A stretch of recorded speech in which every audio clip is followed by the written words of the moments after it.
welcome everyone. We are welcoming you all on the channel called Prabodhanam. And जैसा कि हम जानते हैं हम लास्ट क्लास में कार्बन एंड इट्स कंपाउंड्स के बारे में पढ़ना शुरू करा था.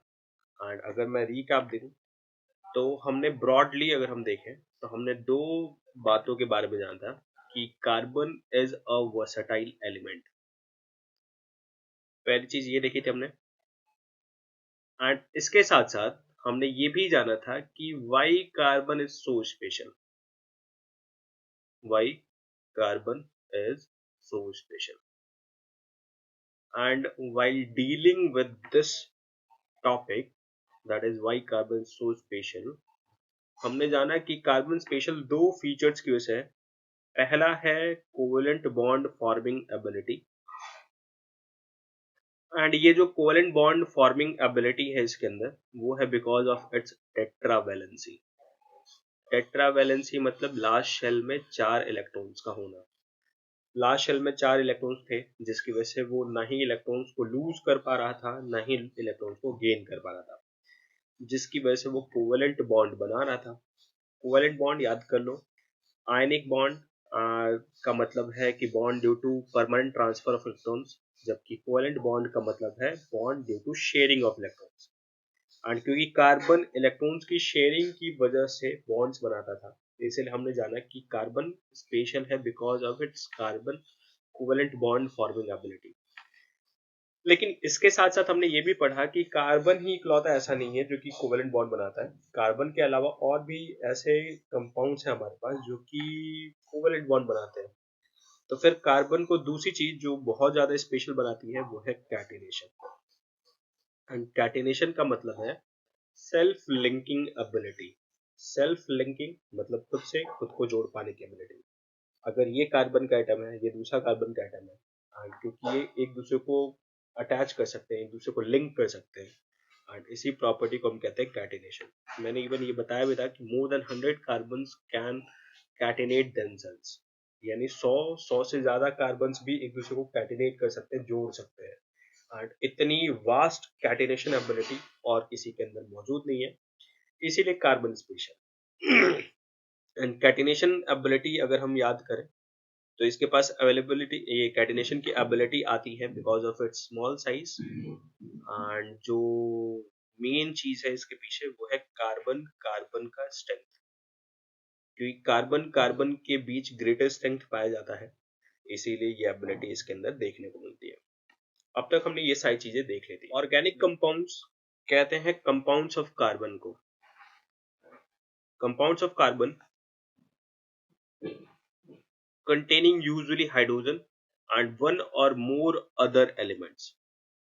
यानी जब कार्बन के ऐसे कंपाउंड्स जिनके पास आम तौर से हाइड्रोजन है एंड इसके साथ साथ हाइड्रोजन के साथ साथ और भी अदर एलिमेंट्स हैं, जैसे कि हो गया आपका oxygen, nitrogen, sulphur and halogens and much more. ऐसे कंपाउंड्स जिनमें कार्बन अवेलेबल है, इसके साथ साथ अदर एलिमेंट्स अवेलेबल है हाइड्रोजन के साथ साथ, ऐसे कंपाउंड्स को हम कहते हैं ऑर्गेनिक कंपाउंड्स. एंड क्योंकि लिविंग सिस्टम्स में यही carbon and hydrogen and other elements के कंपाउंड्स देखने को मिलते हैं, इसीलिए हम इनको ऑर्गेनिक कंपाउंड्स बोलते हैं. And the branch of chemistry which deals with these organic compounds, ऐसी केमिस्ट्री को हम कहते हैं ऑर्गेनिक केमिस्ट्री. तो जब आप क्लास 11th में आएंगे तो केमिस्ट्री को दो पार्ट्स में बांट दिया जाएगा, इनऑर्गेनिक एंड ऑर्गेनिक. एंड ये वो ऑर्गेनिक केमिस्ट्री है जो कि ऑर्गेनिक कंपाउंड से डील करती है. ऑर्गेनिक कंपाउंड्स किन्हें कहते हैं? वे कंपाउंड्स जो कि कार्बन के बने होते हैं, साथ में इनके पास हाइड्रोजन भी है, अवेलेबल होता है, एंड इसके साथ साथ और भी अदर एलिमेंट्स हैं. फॉर एग्जांपल ऑक्सीजन हो गया, नाइट्रोजन हो गया, सल्फर हो गया एंड हैलोजेंस वगैरह हो गया. अगर आपने ऑर्गेनिक कंपाउंड्स को ध्यान से देखा तो मैंने साफ साफ बोला है कि ऑर्गेनिक कंपाउंड्स में कार्बन एंड हाइड्रोजन मौजूद होते हैं, इसके साथ साथ अदर एलिमेंट्स भी अवेलेबल हो सकते हैं. इसका मतलब ये कि यहां से एक द्वार खुलता है हमारा हाइड्रोकार्बन्स के लिए. तो हम सबसे पहले हाइड्रोकार्बन्स पे आएंगे एंड फिर हम फर्दर जाके हाइड्रोकार्बन्स के डेरिवेटिव्स पे आएंगे, क्योंकि ऑर्गेनिक कंपाउंड्स के लिए एक और डेफिनेशन दी जाती है आमतौर पे, प्रिसाइजली अगर हम बात करें तो कंपाउंड्स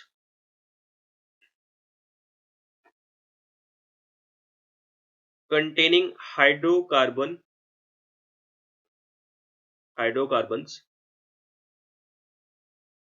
and its derivatives, यानी ऐसे कंपाउंड्स जिनमें हाइड्रोकार्बन्स हैं एंड साथ में उनके डेरिवेटिव्स हैं। डेरिवेटिव्स का मतलब होगा कि हाइड्रोजन को रिप्लेस करके कुछ ही किसी दूसरे एलिमेंट को हमने वहां पे इंट्रोड्यूस कर दिया, तो फिर वो डेरिवेटिव ऑफ हाइड्रोकार्बन कहलाया जाएगा। तो कंपाउंड्स जिनमें हाइड्रोकार्बन्स आ गए या उनके डेरिवेटिव्स आ गए, वो सारे के सारे काउंट किए जाते हैं ऑर्गेनिक कंपाउंड्स में। हाइड्रोकार्बन्स, तो हाइड्रोकार्बन्स किन्हें कहते हैं? Hydrocarbons are compounds containing hydrogen and carbon only, यानी ऐसे कंपाउंड्स जिनमें सिर्फ मौजूद है हाइड्रोजन एंड कार्बन। नाम में ही देखो लिखा हुआ है हाइड्रो एंड कार्बन, यानी ऐसे कंपाउंड जिनमें हाइड्रोजन है, कार्बन है, ऐसे कंपाउंड्स को हम कहेंगे हाइड्रोकार्बन्स। एग्जाम्पल के तौर पे अगर हम देखें मीथेन, जिसका फॉर्मूला होता है CH4, ये एक हाइड्रोकार्बन है। इथीन, जिसका फॉर्मूला होता है C2H4, ये एक हाइड्रोकार्बन है। यानी हाइड्रोकार्बन्स उनको कहते हैं जिनमें सिर्फ और सिर्फ कार्बन एंड हाइड्रोजन अवेलेबल होते हैं। ऐसे कंपाउंड्स जिनमें सिर्फ हाइड्रोजन है, कार्बन है, उनको हम हाइड्रोकार्बन्स कहते हैं। इन हाइड्रोकार्बन्स को हम दो पार्ट्स में डिस्टिंग्विश कर सकते हैं। पहला, saturated hydrocarbons and unsaturated hydrocarbons. आमतौर पे किसी भी स्टैंडर्ड बुक को देखो या फिर किसी भी बुक को देखो तो क्या कहा जाता है? सैचुरेटेड हाइड्रोकार्बन्स वो होते हैं जिनमें कार्बन कार्बन के बीच सिंगल बॉन्ड हो। अनसैचुरेटेड हाइड्रोकार्बन्स उनको कहते हैं जिनमें कार्बन कार्बन के बीच एटलीस्ट एक डबल बॉन्ड और ट्रिपल बॉन्ड हो। बट अभी के लिए आप इस डेफिनेशन को ध्यान रखो। हाँ ठीक है कि कार्बन कार्बन के बीच अगर सिर्फ सिंगल बॉन्ड हुआ तो वो सैचुरेटेड हाइड्रोकार्बन है। कार्बन कार्बन के बीच कम से कम एक डबल बॉन्ड हुआ तो फिर वो अनसैचुरेटेड कार्बन है। एक डबल बॉन्ड या एक ट्रिपल बॉन्ड हुआ तो फिर वो अनसैचुरेटेड हाइड्रोकार्बन है। बट आगे जाके थोड़ा सा सैचुरेटेड एंड अनसैचुरेटेड हाइड्रोकार्बन्स, इनके अलावा भी किस मतलब इस डेफिनेशन के अलावा भी क्या डेफिनेशन हो सकती है, उस चीज को समझेंगे। एंड हम समझेंगे कि इनको हम सैचुरेटेड ही क्यों कहते हैं, सिंगल बॉन्ड वालों को सैचुरेटेड ही क्यों कहते हैं, डबल एंड ट्रिपल बॉन्ड वालों को अनसैचुरेटेड ही क्यों कहते हैं, इस चीज को समझने की कोशिश करेंगे। तो पहले हम सैचुरेटेड हाइड्रोकार्बन्स की बात करें तो सैचुरेटेड हाइड्रोकार्बन्स के लिए एक नाम दिया जाता है एल्केन्स। बेसिक तौर पे कार्बन कार्बन के बीच अगर सिंगल बॉन्ड है तो फिर हम कहते हैं वो एल्कीन फैमिली है। जब कार्बन कार्बन के बीच डबल बॉन्ड हो तो हम उसको कहते हैं एल्कीन फैमिली। जबकि कार्बन कार्बन के बीच ट्रिपल बॉन्ड हो तो फिर हम कहते हैं अल्काइन फैमिली।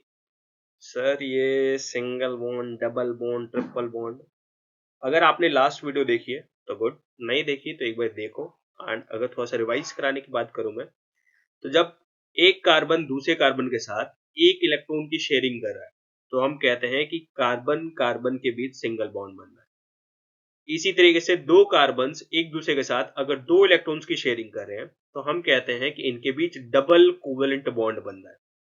एंड अगर दो कार्बन एक दूसरे के साथ या एक दूसरे से जुड़ने के लिए तीन इलेक्ट्रॉन्स की शेयरिंग करते हैं तो हम कहते हैं कि ये ट्रिपल कोवेलेंट बॉन्ड बना रहे हैं। तो अगर कार्बन कार्बन के बीच डबल बॉन्ड है, एटलीस्ट एक भी हुआ तो फिर हम कहेंगे कि ये एल्कीन फैमिली है। एंड अगर कार्बन कार्बन के बीच ट्रिपल बॉन्ड है, एटलीस्ट एक भी हुआ तो फिर हम कहेंगे कि ये एल्काइन फैमिली है। भाई फैमिली है तो फैमिली के कुछ मेंबर्स भी होंगे, ऑफ कोर्स मेंबर्स भी होंगे। तो इन मेंबर्स का नामकरण कैसे किया जाएगा, एंड उसके लिए एक बेसिक डाटा आपको पता होना चाहिए। अगर आपके पास कार्बन्स की चेन है एंड उस चेन में अगर एक ही कार्बन है तो फिर हम उस फैमिली को नाम देंगे मेथ। उस चेन को हम नाम देंगे मेथ। अगर दो कार्बन्स की चेन है तो फिर हम उसको कहेंगे एथ। तीन कार्बन्स की चेन है तो फिर हम उसको कहेंगे प्रॉप। चार कार्बन्स की चेन है तो फिर हम उसको कहेंगे ब्यूट। बट मत पढ़ना, इसको ब्यूट पढ़ेंगे। पांच कार्बन्स की चेन हो तो हम इसको पेंट बोलेंगे। एंड अगर छह कार्बन्स की चेन हो तो फिर हम इसको हेक्स बोलेंगे। क्लास 10th के हिसाब से अगर हम देखें तो इतना इनफ है। Meth for one carbon chain, eth for two carbon chain, prop for 3 carbon chain, but for 4 carbon chain, pent for 5 carbon chain and hex for 6 carbon chain। इसका मतलब एल्केन फैमिली में भी ऐसे ही होंगे। एक कार्बन की chain होगी, दो कार्बन की चेन होगी, तीन कार्बन की चेन होगी, चार कार्बन की चेन होगी, पांच कार्बन की चेन होगी, छह कार्बन की चेन होगी। तो एल्केन, भाई सिंपल सी बात है, मैं कह रहा हूँ ये शर्मा जी की फैमिली है तो इनके लास्ट नेम हमेशा शर्मा ही होगा। राहुल शर्मा, नंदन शर्मा, वगैरह वगैरह। इसी तरह से अगर मैं कह रहा हूं कि एल्केन फैमिली है तो सिंपल सी बात है, इनका लास्ट नेम क्योंकि एन आ रहा है, इनका लास्ट नेम क्योंकि एन आ रहा है, एन, इसीलिए इनके जो मेंबर्स होंगे उनके लास्ट में एन आएगा। इट मींस कभी आपने देख लिया मिथेन, यानी मेथ मतलब एक कार्बन की चेन है एंड वहां पे सिंगल बॉन्ड है कार्बन कार्बन के बीच। सर एक कार्बन में सिंगल बॉन्ड ही होगा, हाँ। इथेन, इट मींस कि दो कार्बन की चेन है एंड वो दोनों कार्बन एक दूसरे से जुड़े हुए हैं सिंगल बॉन्ड बना के। ये बात मुझे पता चल रही है एन शब्द से, क्योंकि एन का मतलब ये, एल्कीन्स का मतलब है कि भाई कार्बन कार्बन के बीच सिंगल बॉन्ड है। वही प्रोपेन मतलब prop stands for 3 carbon chain, n stands for single bond between carbons। इसका मतलब हो गया कि तीन कार्बन की चेन होगी एंड ये तीनों के तीनों कार्बन एक दूसरे के साथ सिंगल बॉन्ड से जुड़े होंगे। दो कार्बन अगर सिंगल बॉन्ड से जुड़े हुए हैं तो इथेन हो गया। एक कार्बन सिंगल बॉन्ड ही बना सकता है ये, अब एक कार्बन एक ही है तो उसमें कोई चांस नहीं है, वो मेथ ही है फिर। वही अगर चार कार्बन एक दूसरे के साथ सिंगल बॉन्ड बना रहे हैं तो फिर हम कहते हैं ब्यूटेन। एंड वही अगर पांच कार्बन सिंगल बॉन्ड बना रहे हैं एक दूसरे से जुड़ने के लिए तो फिर हम उसको कहते हैं पेंटेन। एंड अगर छह कार्बन एक दूसरे से जुड़े हुए हैं by forming single covalent bond तो हम कहते हैं ये हेक्सेन है। यानी एल्केन फैमिली में जिन मेंबर्स को हमें स्टडी करना है वो कौन कौन से मेंबर्स हो गए? वो मेंबर्स हो गए हमारे methane, ethane, propane, butane, pentane, hexane. वही एल्कीन्स की बात करें, ग्रेड 10th के हिसाब से अगर हम बात करें तो एटलीस्ट, क्योंकि एल्कीन हो गया या एल्काइन हो गया, इनमें एटलीस्ट वन बॉन्ड जो होना चाहिए वो डबल होना चाहिए और ट्रिपल होना चाहिए। लेकिन ग्रेड 10th के हिसाब से अगर हम बात करें तो हमें एक ही बॉन्ड जो है वो डबल और ट्रिपल के हिसाब से लेके चलने का है। जहां फर्दर आगे बढ़ाने की जरूरत पड़ेगी वहां मैं आपको समझा दूंगा, बट अभी हम लोग पूरे चेन में एक डबल बॉन्ड ही बनाएंगे या ट्रिपल बॉन्ड ही बनाएंगे, ठीक है। तो अगर मैं एल्कीन्स की बात करूं तो एल्कीन्स में सिंपल सी बात है, कार्बन कार्बन के बीच डबल बॉन्ड होगा। एटलीस्ट दो कार्बन होने चाहिए जिनके पास डबल बॉन्ड हो। अब यहां मेथीन पॉसिबल कैसे हो पाएगा फिर? क्योंकि सर मेथीन बनने के लिए आपको दो कार्बन चाहिए एंड दो कार्बन तो मेथ में होते ही नहीं, क्योंकि मेथ शब्द का मतलब ही होता है सिंगल कार्बन वाला चेन। तो मेथीन पॉसिबल नहीं हो सकता, यानी इस फैमिली में मेथीन नाम का कोई मेंबर एग्जिस्ट नहीं करता। तो फिर इथीन, इसका मतलब कि कार्बन होंगे, दो कार्बन होंगे एंड वो एक दूसरे के साथ डबल बॉन्ड बना के रह रहे होंगे। फिर प्रोपीन, 3 कार्बन होंगे एंड इसमें 2 कार्बन ऐसे होंगे जो डबल बॉन्ड बना के रह होंगे। मैंने कहा था ऑलरेडी एटलीस्ट 2 मतलब एटलीस्ट डबल बॉन्ड एक बार होना चाहिए। अब क्योंकि आप देख रहे हो यहाँ पे एक बार डबल बॉन्ड है तो ये एल्कीन फैमिली है। ग्रेड 10th के हिसाब से एक ही बार हमको डबल बॉन्ड के हिसाब से देखने का है, तो ये एल्कीन फैमिली है। प्रोपीन इसका नाम है क्योंकि 3 कार्बन है यहाँ पे। ब्यूटीन 4 कार्बन एंड एटलीस्ट एक डबल बॉन्ड, तो ये हो गया ब्यूटीन। हमें एक डबल बॉन्ड के हिसाब से पढ़ना है क्लास 10 के हिसाब से। पेंटीन 1 2 3 4 5 एंड 2 कार्बन के बीच double bond. Hexene 1 2 3 4 5 and 6 and 2 carbon के बीच डबल बॉन्ड है। ओके, एक भाई थोड़ा सा रिवाइज कराते हैं कंफ्यूज ना होने के लिए। हाइड्रोकार्बन्स पढ़ रहे हम। हमने पढ़ा कि हाइड्रोकार्बन्स दो तरीके के हो सकते हैं। सबसे पहली चीज, हाइड्रोकार्बन्स किन्हें कहते हैं? हाइड्रोकार्बन्स उन कंपाउंड्स को कहते हैं जिनमें हाइड्रोजन एंड कार्बन अवेलेबल होते हैं, बस। फिर मैंने पढ़ा है कि हाइड्रोकार्बन्स हमारे दो तरीके के हो सकते हैं, सैचुरेटेड, अनसैचुरेटेड। सैचुरेटेड वो होते हैं जिनमें सिंगल बॉन्ड हो, जिनको हम एल्केन बोलते हैं। कार्बन कार्बन के बीच सिंगल बॉन्ड हो, एल्केन कहते हैं इनको। अनसैचुरेटेड उनको कहते हैं जिनमें कार्बन कार्बन के बीच डबल बॉन्ड हो या फिर कार्बन कार्बन के बीच ट्रिपल बॉन्ड हो, एल्कीन। एल्कीन और एल्काइन, डबल बॉन्ड वालों को एल्कीन बोला जाता है जबकि ट्रिपल बॉन्ड वालों को एल्काइन बोला जाता है। एंड मैंने अभी आपको बताया कि वो कौन कौन से मेंबर्स हो सकते हैं एल्कीन फैमिली में, एल्कीन फैमिली में, एंड अभी हम डिस्कस करने वाले एल्काइन फैमिली में। ये पूरी बात कंटिन्यू करते वक्त एक चीज मैं डिस्क्लेम कर देना चाहता हूं कि भाई देखो, हमें ग्रेड 10th के हिसाब से एक ही डबल बॉन्ड और एक ही ट्रिपल बॉन्ड बनाना है। एंड क्योंकि यहां साफ साफ आप मुझसे पूछ सकते हो कि सर डबल बॉन्ड और ट्रिपल बॉन्ड जो है वो कहीं भी हो सकता है, वो तो यहां भी हो सकता है, यहां भी हो सकता है, यहां भी हो सकता है। ऑफ कोर्स कहीं भी हो सकता है, बट अभी थोड़ा सा नाम को लेकर इशू हो जाएगा। उस चीज को नॉमेनक्लेचर टॉपिक में मैं समझाऊंगा क्यों इसका नाम हम क्यों लास्ट में ही कर रहे हैं। आइदर आप किसी भी टर्मिनल कार्बन्स पे डबल बॉन्ड और ट्रिपल बॉन्ड लगा सकते हो। टर्मिनल मतलब एंड वाले कार्बन्स पे, तो आप चाहो तो या तो आप यहां लगा लो इन दो के बीच, या फिर आप इन दो के बीच लगा लो, तो फिर वो पेंटीन ही पढ़ा जाएगा। और हेक्सीन के केस में हेक्सीन ही पढ़ा जाएगा, ब्यूटीन के केस में ब्यूटीन ही पढ़ा जाएगा। लेकिन अगर आप बीच में लगाओगे तो फिर उसके नाम में थोड़ा सा चेंज आ जाएगा। उस चीज को हम नॉमेनक्लेचर में देखेंगे। लेकिन उससे पहले हम देख लेते हैं कि तीसरी फैमिली कौन सी बन सकती है, और तीसरी फैमिली में मेंबर्स कौन कौन से बन सकते हैं। तीसरी फैमिली है हमारे पास एल्काइन फैमिली, और इसमें भी मिथाइन पॉसिबल नहीं है। क्यों सर? क्योंकि एल्काइन फैमिली की कंडीशन है कि कार्बन कार्बन के बीच ट्रिपल बॉन्ड हो, एंड कम से कम 2 कार्बन होंगे ना भाई ट्रिपल बॉन्ड बनाने के लिए। लेकिन मेथ शब्द बता रहा है कि एक ही कार्बन है, एंड एक कार्बन खुद से ट्रिपल बॉन्ड कैसे बनाएगा? वो पॉसिबल नहीं है, इसीलिए मिथाइन पॉसिबल नहीं है। दूसरा, इथाइन। इथाइन का मतलब हो गया कि 2 कार्बन है एंड इनके बीच ट्रिपल बॉन्ड है, ये एग्जिस्ट करेगा। फिर आ गया प्रोपाइन। प्रोपाइन का मतलब हो गया कि हमारे पास 3 कार्बन है एंड इनके बीच ट्रिपल बॉन्ड है, एग्जिस्ट करेगा। फिर आ गया butyne.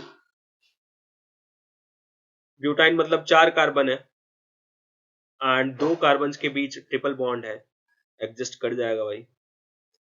Pentyne 5 carbon, triple bond आगे 2 कार्बन के बीच, ये आपका पेंटाइन एग्जिस्ट करेगा। एंड हेक्साइन मतलब 6 कार्बन हैं एंड 2 कार्बन के बीच ट्रिपल बॉन्ड, 1 2 3 4 5 6, 2 कार्बन के बीच ट्रिपल बॉन्ड, तो फिर ये हेक्साइन भी एग्जिस्ट करेगा। इसका मतलब कि एल्काइन फैमिली के कौन कौन से ऐसे मेंबर्स हैं जो एग्जिस्ट करते हैं? Ethyne, propyne, butyne, pentyne, hexyne. यानी मेथ के लिए मिथेन फैमिली में ही एग्जिस्ट करेगा, बाकी मतलब एल्कीन फैमिली में ही एग्जिस्ट करेगा, लेकिन एल्कीन एंड एल्काइन फैमिली में मेथीन और मिथाइन एग्जिस्ट नहीं करते हैं, बिकॉज क्योंकि एक ही कार्बन है। And alkene and alkyne family की कंडीशन ही है कि दो कार्बन्स के बीच डबल बॉन्ड और ट्रिपल बॉन्ड हो, जो कि पॉसिबल नहीं हो सकता। ओके, अभी हमने देख लिया कि ये तीन फैमिलीज है, alkene family, alkene family, alkyne family. And in तीन फैमिली के मेंबर्स कौन कौन से हैं। अब सवाल आया कि सर आपने सिर्फ कार्बन के नजरिए से बताया, लेकिन आपने एल्केन, एल्कीन एंड एल्काइन को पढ़ाते वक्त आपने साफ साफ बोला था कि ये तीनों के तीनों हाइड्रोकार्बन्स हैं। यहाँ तो सिर्फ कार्बन कार्बन दिखाई दे रहे हैं, तो हाइड्रोकार्बन्स कैसे हुए। और उसके लिए हम एक एल्कीन बनाएंगे, एक एल्कीन बनाएंगे और एक एल्काइन बनाएंगे, और उससे समझने की कोशिश करेंगे कि कैसे ये हाइड्रोकार्बन्स है। ओके, तो सबसे पहले एक एल्केन ले लेते हैं, और एल्केन के रूप में मैं ले रहा हूं प्रोपेन। तो एक एल्केन फैमिली ले रहा हूं मैं, एक एल्केन फैमिली का मेंबर ले रहा हूं मैं प्रोपेन। अब देखो प्रोपेन देख रहे हो आप, प्रोप शब्द बोल रहा है कि भाई तीन कार्बन है हमारे पास, एंड तीन कार्बन्स के बीच अगर हम बात करें तो ये तीनों के तीनों कार्बन्स एक दूसरे से जुड़ रहे हैं by forming single covalent bond. And single covalent bond का मतलब होता है कि कार्बन कार्बन एक दूसरे के साथ एक एक इलेक्ट्रॉन की शेयरिंग कर रहे होंगे। इसीलिए पहले अगर आपको याद आ रहा होगा तो कार्बन के पास टोटल 4 वैलेंस इलेक्ट्रॉन्स होते हैं, तो सबके वैलेंस इलेक्ट्रॉन्स ड्रॉ कर लेते हैं। एक कार्बन, एक दो तीन चार, एक दो तीन चार, एक दो तीन चार, सबके वैलेंस इलेक्ट्रॉन्स ड्रॉ हो चुके हैं। किसी भी कार्बन के वैलेंस शेल में 4 इलेक्ट्रॉन्स हैं, जबकि इसको 8 बनाने का है। एंड 8 बनाने के लिए इसको 4 और इलेक्ट्रॉन लेने पड़ेंगे, एंड उसके लिए वो 4 लोगों को जोड़ेगा। क्योंकि ये हाइड्रोकार्बन है तो यहाँ पे हाइड्रोजन ही जुड़ेगा। अब देखो इस वाले इलेक्ट्रॉन की कहानी देखो, ये वाला इलेक्ट्रॉन जो है वो तो ये यूज करने वाला है, शेयरिंग होगी ना भाई, कार्बन कार्बन को जोड़ने के लिए शेयरिंग करना पड़ेगा। एंड अगर शेयरिंग करना पड़ेगा तो ये इलेक्ट्रॉन तो ये लेगा, इसकी शेयरिंग करेगा, तो बदले में ये कहेगा कि भाई अपना भी एक इलेक्ट्रॉन दो। चलो भाई, इसका मतलब 4 और एक 5, 5 कार्बन पे ये वाला 5 इलेक्ट्रॉन्स पे ये वाला कार्बन अपना क्लेम कर सकता है। इसको 3 और इलेक्ट्रॉन चाहिए, वो मिलेंगे इसको हाइड्रोजन से। एक हाइड्रोजन ये रहा, एक हाइड्रोजन ये रहा, और एक हाइड्रोजन ये रहा। मैं बता देना चाहता हूँ कि जो क्रॉस में मैंने बनाया है ये हाइड्रोजन के इलेक्ट्रॉन है, एक ही इलेक्ट्रॉन होता है हाइड्रोजन के पास। एंड हाइड्रोजन कहेगा कि कार्बन भाई मेरे को एक इलेक्ट्रॉन चाहिए, वो दे दो, एंड जब जरूरत पड़ेगी तो मेरा इलेक्ट्रॉन भी ले लेना तुम। सिमिलरली यही ये हाइड्रोजन भी यही बात कहेगा, क्योंकि एक इलेक्ट्रॉन लेते ही इनका शेल कंप्लीट हो जाएगा। एक ही शेल है ना भाई, एंड एक शेल में 2 इलेक्ट्रॉन्स होते हैं, मतलब फर्स्ट शेल में 2 इलेक्ट्रॉन चाहिए होते हैं, तो एक ऑलरेडी है, एक की डिमांड है इनकी, तो एक इलेक्ट्रॉन ले ले। इसी तरीके से अगर हम देखें तो ये वाला हाइड्रोजन भी यही कहेगा कि भाई मेरे पास एक इलेक्ट्रॉन है, एक और इलेक्ट्रॉन कार्बन भाई साहब आप दे दो, हम हो जाएंगे स्टेबल। अब कार्बन के पास देखो, अगर आप कार्बन से पूछो कि आपके पास कितने इलेक्ट्रॉन्स अभी हैं, तो फिर ये कहेगा कि मेरे खुद के 4। तो कार्बन क्या बोलेगा कि ये 4 तो मेरे खुद के हैं, ये 4 इलेक्ट्रॉन्स तो मेरे खुद के हैं, एक मुझे एक इलेक्ट्रॉन इस हाइड्रोजन से मिल जाएगा, एक इलेक्ट्रॉन इस हाइड्रोजन से मिल जाएगा, एक इलेक्ट्रॉन इस हाइड्रोजन से मिल जाएगा, एंड एक इलेक्ट्रॉन इस बगल वाले कार्बन से मिल जाएगा, क्योंकि मैं इन सब के साथ एक एक इलेक्ट्रॉन की शेयरिंग कर रहा हूं। तो इसका मतलब ये कि कार्बन को टोटल 8 इलेक्ट्रॉन मांगता था, 4 ऑलरेडी इसके पास थे, एंड एक एक इलेक्ट्रॉन की शेयरिंग कर ली इन्होंने, इस कार्बन से एक एंड 3 इन हाइड्रोजनों से, टोटल हो गए 8। इस कार्बन की कहानी देखते हैं एक बारी। तो टोटल 4 इलेक्ट्रॉन्स हैं इसके पास, ये इलेक्ट्रॉन तो इसके लिए हो गया भाई, तो एंड बदले में ये इलेक्ट्रॉन ये ले लेगा, टोटल हो गए 5 इलेक्ट्रॉन्स इस कार्बन के पास। सिमिलरली ये इलेक्ट्रॉन लेगा जुड़ने के लिए, ये वाला कार्बन इस कार्बन के इस इलेक्ट्रॉन को यूज करेगा जोड़ने के लिए, एंड इस तरीके से इसके पास हो गए 6 इलेक्ट्रॉन्स। बदले में ये 2 हाइड्रोजन और ऐड करेगा ताकि इसके पास हो जाए 8 इलेक्ट्रॉन्स। ये हाइड्रोजन तो स्टेबल हो गए भाई, क्योंकि हाइड्रोजन को 2 इलेक्ट्रॉन चाहिए, एक इनके पास खुद का है, एक कार्बन के साथ शेयरिंग कर रहे हैं। सिमिलरली ये वाला भी स्टेबल हो गया, एंड क्योंकि ये इलेक्ट्रॉन अगर ले रहे हैं कार्बन से तो कार्बन को भी ये इलेक्ट्रॉन देंगे जब जरूरत पड़ेगी। तो इसका मतलब ये है कि ये हाइड्रोजन एंड ये कार्बन, ये हाइड्रोजन एंड ये कार्बन, ये कार्बन एंड ये कार्बन, ये सब लोग इस वाले कार्बन को एक एक इलेक्ट्रॉन डोनेट करेंगे और शेयर करेंगे। डोनेट नहीं बोलेंगे, शेयर करेंगे। तो इस तरीके से इस कार्बन को भी 8 इलेक्ट्रॉन मिल गए। कैसे सर? 1 2 3 4 5 6 7 8, 8 इलेक्ट्रॉन मिल गए। इसी तरीके से अगर हम देखें इस वाले कार्बन को देखें, इस वाले कार्बन को देखें हम, तो इस कार्बन के पास भी टोटल अगर हम देखें 1 2 3 4, 4 तो खुद के ही हैं, 5वां यहां से मिल जाएगा। 3 इलेक्ट्रॉन चाहिए इसको, वो इसको हाइड्रोजन से मिलेगा। 1 हाइड्रोजन, 2 हाइड्रोजन एंड 3 हाइड्रोजन। तो हाइड्रोजन से एक इलेक्ट्रॉन लेकर स्टेबल हो गए, एंड बदले में हाइड्रोजन अपने इलेक्ट्रॉन्स इस कार्बन को देंगे। तो इस कार्बन के पास टोटल 4 इलेक्ट्रॉन खुद के, 5वां ये रहा, 6ठा इस वाले हाइड्रोजन का, एंड 7वां इस वाले हाइड्रोजन का, एंड 8वां इस वाले हाइड्रोजन का, इस वाले कार्बन का। और इस तरीके से हो गए टोटल इसके पास भी 8 इलेक्ट्रॉन्स।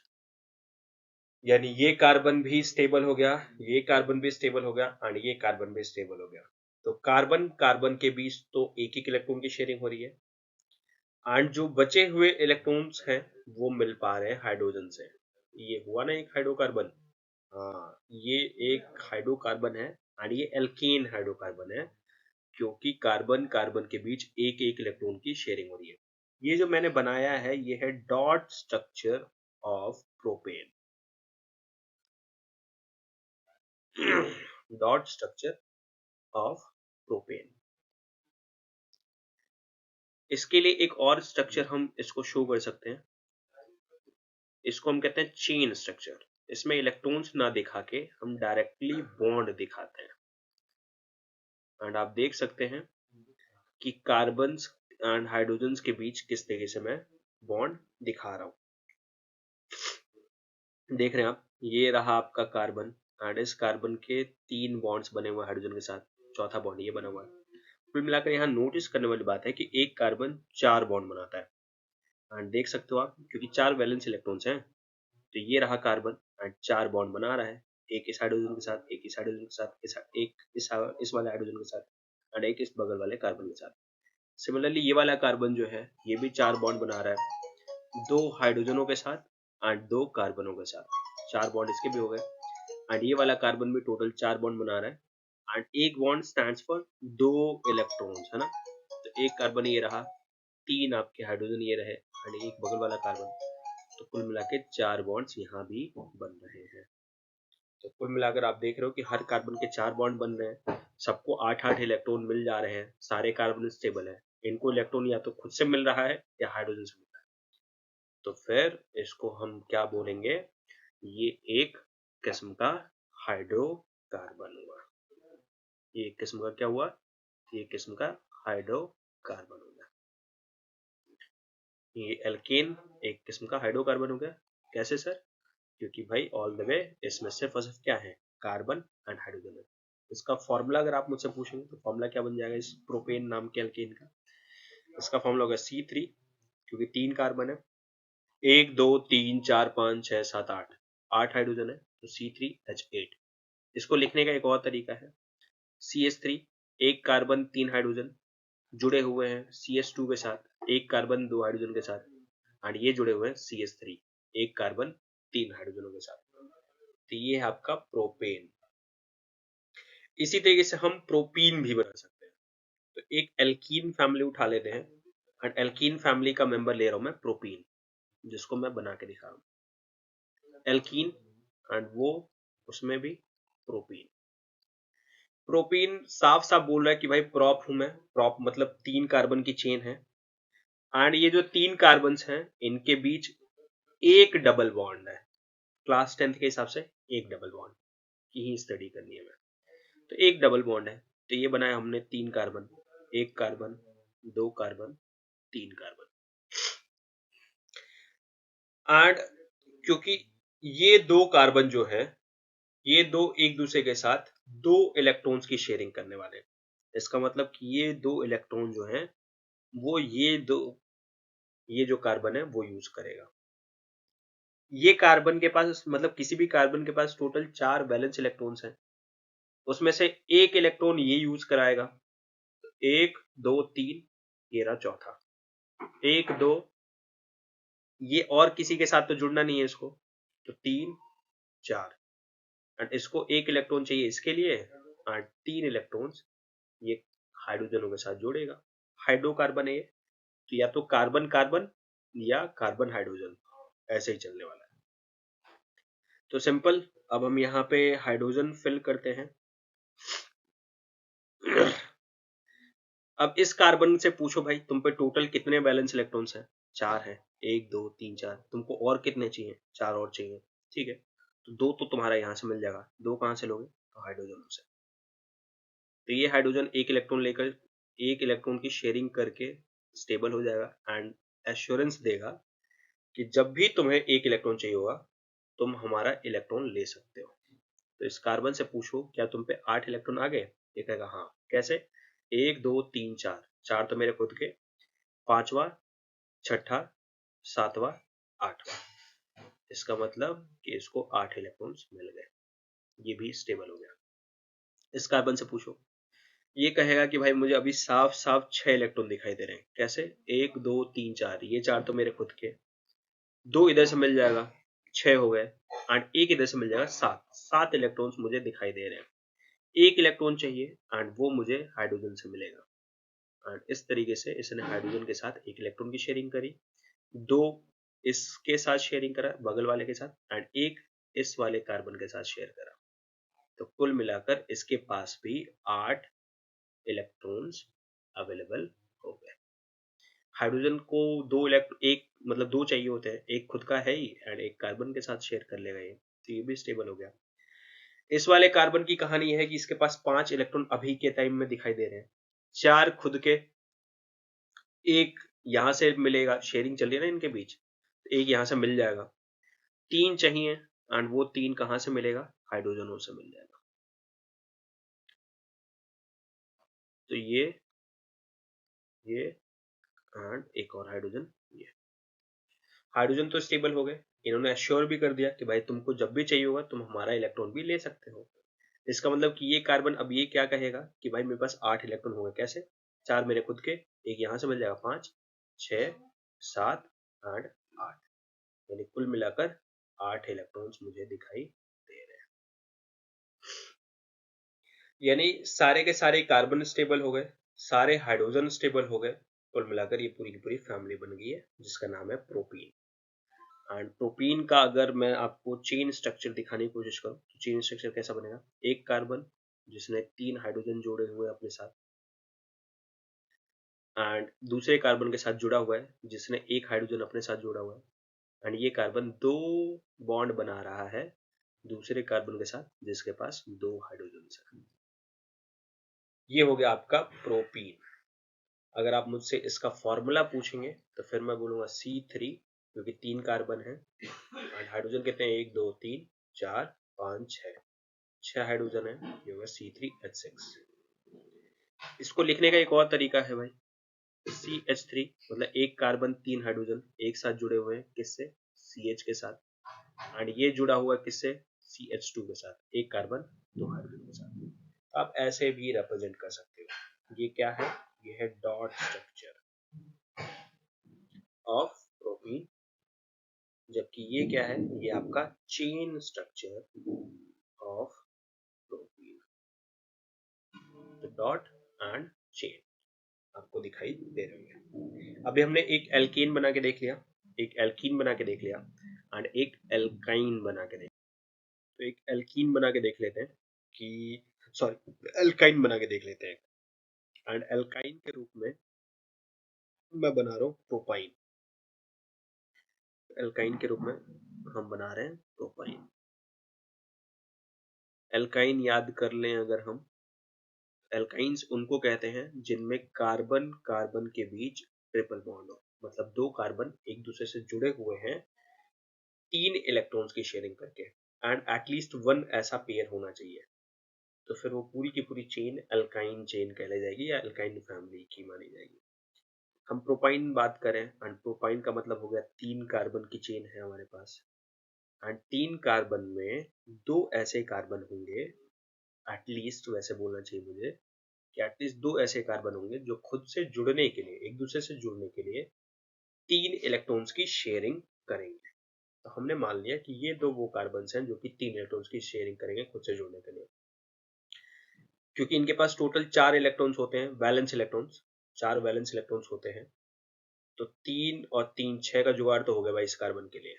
इस कार्बन के लिए 6 इलेक्ट्रॉन्स का जुगाड़ हो चुका है एक साथ, एंड एक इसको मिल जाएगा हाइड्रोजन से, और इस तरीके से इसके हो जाएंगे 8। तो ये कार्बन जो है इसको 8 इलेक्ट्रॉन्स मिल गए। अब इस कार्बन को देखें अगर, तो इस कार्बन को 3 और 3 6 एक साथ, भाई 4 तो खुद के हैं, 3 इस बगल वाले से मिल जाएगा, 7 हो गए, एंड एक इलेक्ट्रॉन मिलेगा यहां से, और इसका मतलब ये कि इसके भी 8 इलेक्ट्रॉन्स हो चुके हैं। जबकि इसको देखें तो 1 2 3 4, 4 इलेक्ट्रॉन्स तो इसको दिखाई दे रहे हैं, एक यहां से मिल जाएगा क्योंकि शेयरिंग चल रही है इन दोनों के बीच। तो शेयरिंग का मतलब क्या है कि भाई तुम अभी इलेक्ट्रॉन लेना है ले लो, जब जरूरत पड़ेगी तो तुम अपना इलेक्ट्रॉन भी हमको दे देना। तो शेयरिंग चल रही है यहाँ पे। तो इसका मतलब ये कि 4 इलेक्ट्रॉन्स ये रहे, एक यहाँ से मिल जाएगा 5, एंड बाकी 3 का जुगाड़ होगा हाइड्रोजनों से। तो ये 3 हाइड्रोजन जो कि इसको इलेक्ट्रॉन करके टोटल 3 इलेक्ट्रॉन देने वाले हैं, एंड बदले में वो भी शेयरिंग करेंगे, वो भी लेंगे। तो ये देख सकते हैं आप, इसके भी टोटल 8 इलेक्ट्रॉन्स। इस तरीके से इस कार्बन को देखो, इसको 8 इलेक्ट्रॉन मिल गए, 4 खुद के, एक इस वाले का, एक ये रहा, एक ये रहा, और एक ये रहा, टोटल 8 इलेक्ट्रॉन मिल गए। ओके, बहुत बढ़िया। तो अभी अगर हम इसका, ये तो डॉट स्ट्रक्चर है,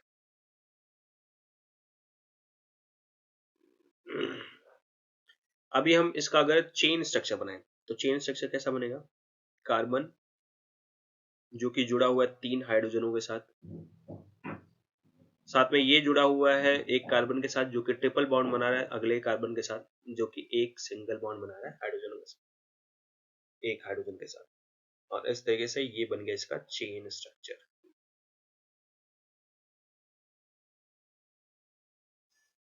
वही इसका फॉर्मूला अगर आप मुझसे पूछेंगे तो फॉर्मूला क्या बन जाएगा? C3, हाइड्रोजन कितने, 1 2 3 4, 4 हाइड्रोजन है, C3H4, एंड इसको रिप्रेजेंट करने का एक और तरीका, CH3 C triple bond CH। ये हो गया हमारा प्रोपाइन को रिप्रेजेंट करने का एक और तरीका। तो अभी हमने देखा कि एल्कीन का एक स्ट्रक्चर बना के देखा हमने, एल्कीन का एक स्ट्रक्चर देखा, एंड एल्काइन का एक स्ट्रक्चर देखा। एंड आप लोग के लिए होमवर्क है कि आप जितने भी मेंबर्स हैं जो मैंने आपको बताया हुआ है उन सारे मेंबर्स के स्ट्रक्चर आप बनाओ, डॉट भी चेन भी, क्योंकि अगर आप स्ट्रक्चर बनाते हो तो फिर आपको कंफ्यूजन कम रहेंगे, आपको स्ट्रक्चर ध्यान रहेंगे, और फिर कभी जरूरत पड़ेगी तो फिर आप स्ट्रक्चर आराम से बना सकते हो। ओके, तो फिर अभी के लिए इस क्लास को यहीं पॉज करते हैं, एंड फाइनली आगे इसको कंटिन्यू करेंगे धीरे धीरे। तो जब तक के लिए have a good day and बढ़िया मौज करो, कीप वॉचिंग।